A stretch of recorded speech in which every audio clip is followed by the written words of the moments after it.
Good morning, everyone. We will call this the Monday, October 21st Board of Commissioners meeting to order. Will you please stand and join me in Pledge of Allegiance? I pledge allegiance to the flag of the United States of America and to the republic for which it stands, one nation, under God, indivisible, with liberty and justice for all. Who's going to provide the music here? TV 18 needs you. Next up on our agenda is the approval of the October 7th minutes. Mr. President, I'll make a motion we approve the minutes from our regular meeting on Monday, October 7th. Second. We have a motion and a second. All in favor say aye. Aye. Opposed? That passes. Accounts payable and payroll. Mr. President, I believe I'd like to recommend the claims from October 11th through October 21st, 2019, including the payroll dated October 18th, 2019, be approved without exception. Mr. President, I move for approval as submitted. Second. We have a motion and a second. And Paula, welcome back from your extended leave.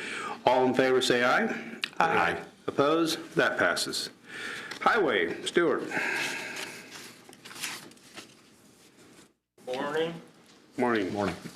First item on our list is a consultant contract, PE, a design contract for bridges 64 and 65 with USI Consultants.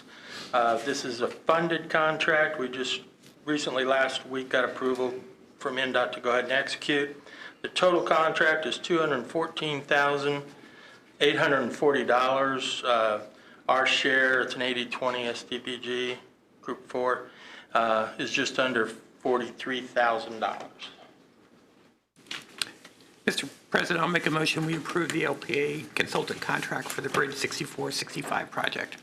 Second. We have a motion and a second to approve this contract. All in favor say aye. Aye. Opposed? That passes. And next item, I have a warranty deed in the amount of $33,030 and a temporary easement in the amount of $745. Both documents are from the note, Janus note, for our County Road 500 North at North River Road improvement. Mr. President, I move for approval of the warranty deed and the temporary highway easement as outlined. Second. We have a motion and a second to approve this warranty deed and temporary easement as stated. All in favor say aye. Aye. Opposed? That passes. Our last item is a 3-year construction maintenance bond with Pence Business Group, various locations in the county right-of-way, in the amount of $5,000. Mr. President, I'll make a motion we approve that 3-year construction maintenance bond. Second. We have a motion and a second to approve this maintenance bond. All in favor say aye. Aye. Opposed? That passes. Thank you. Thank you. The Building Commission has been scratched on the unsafe structure. We'll now go to TEMA. Entertain a motion. Mr. President, I'll make a motion we hear ordinance 2019-27-CM hazardous material response team on first reading. Second. Thank you. Mr. Anderson. Good morning. I think we really ought to defer. All right, I'll go first, and then if you have anything to Okay, add. that'll work. So I'll correct you if I need to. You will. This is a ordinance to, mostly it's cleanup of hazardous materials response team issues. In the first place, it's sort of located in the wrong spot in the code. We've got a separate code chapter devoted to emergency management where it should be. So we're moving code sections. It specifies that the director can name somebody other than the deputy director as coordinator of the hazardous materials response team. I don't know that that's going to be necessary, but it just seemed like a good idea to give them that flexibility.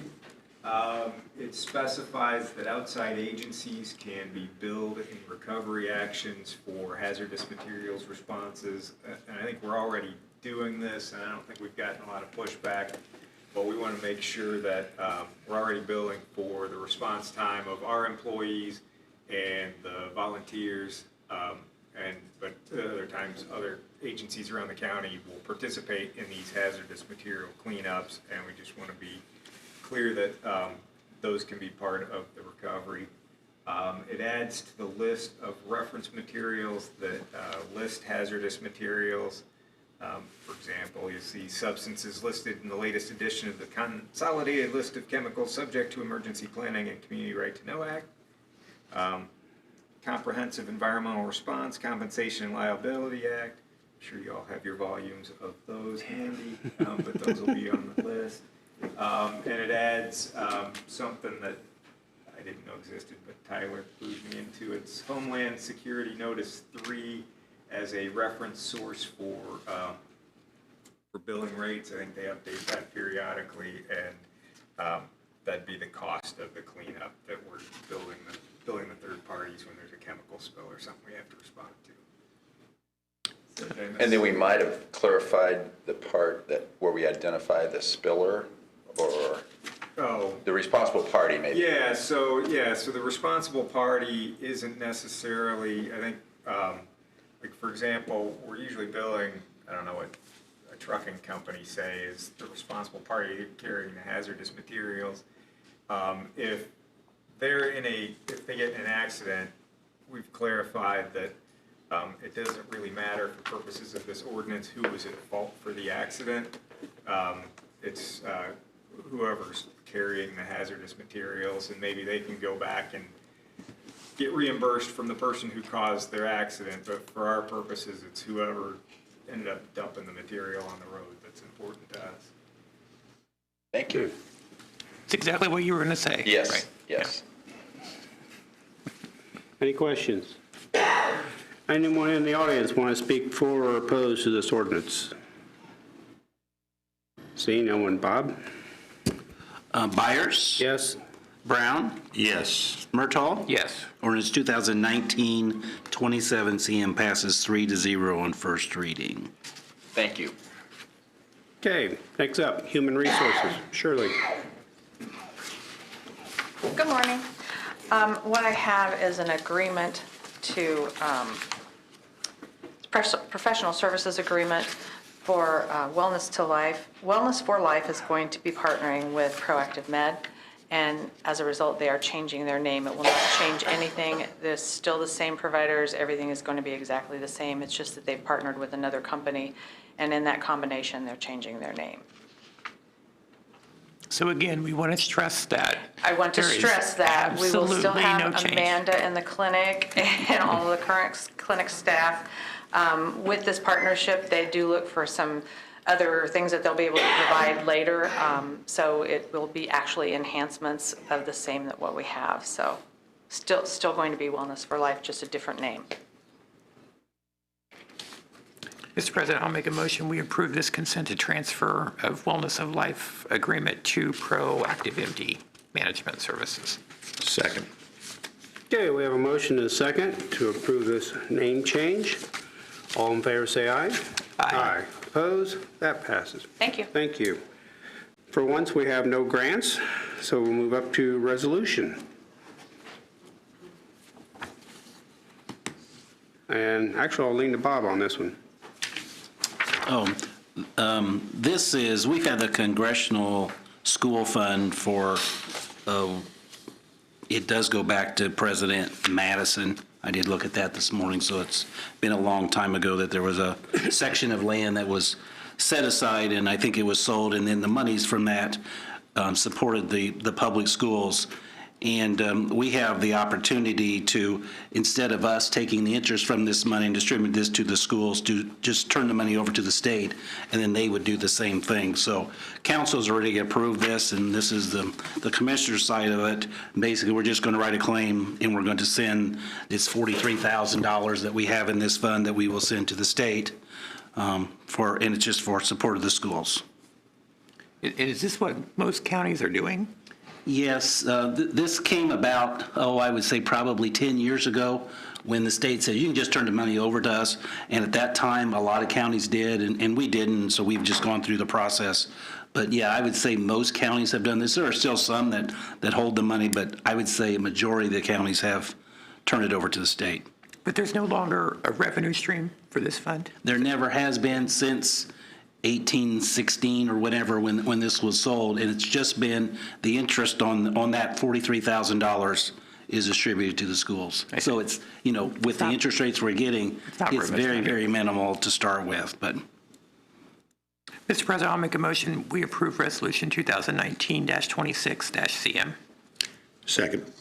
Okay, we have a motion and a second to approve this resolution as stated. All in favor, say aye. Aye. Opposed? That passes. Next, interest, self-insurance fund.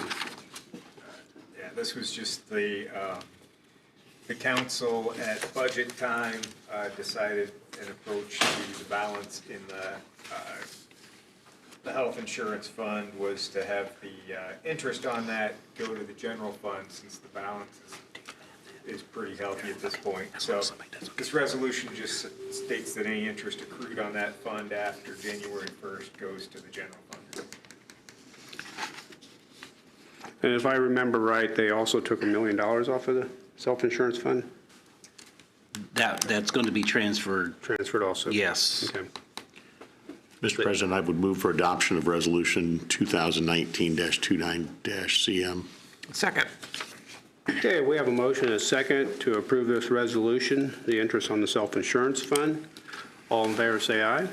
Aye. Opposed? That passes.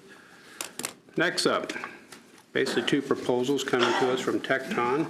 Tom, you discussed them? Right. The first one is for the old Y, which is on the agenda is referred to as the central office building renovation. That name has not been decided on yet, but it's for the renovation of that project. If you recall, we have put off doing the full remodel due to budget constraints and are only doing, we budgeted, I think, $1.5 million for that, and this is for the contract to do that particular portion of it. It is a contract for the Tecton staff of $51,500, overhead $24,500, and a fee of $23,000. So with that, I'll make a motion that we approve this Tecton proposal for the old white building. Second. Okay, we have a motion and a second to approve this proposal from Tecton as stated. All in favor, say aye. Aye. Opposed? That passes. And then courtroom renovations. And then this is a separate contract with Tecton for the courtroom renovation project to add the new courtroom and do some pretty significant remodeling of space to create a new jury room and new restrooms on the 5th floor and what have you. The cost of this contract is for staff $98,200, overhead $49,500, and fee of $47,200. So with that, I'll make a motion that we approve that contract. Second.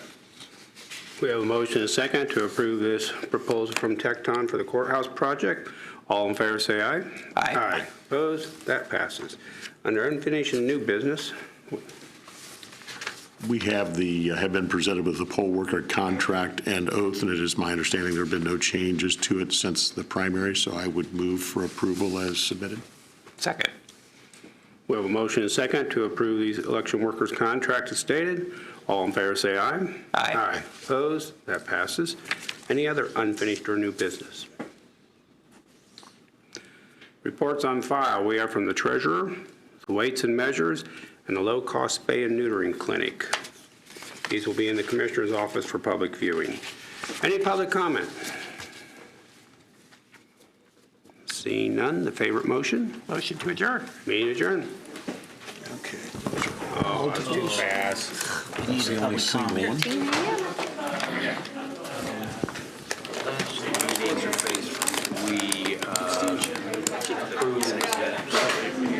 Did I tell her that?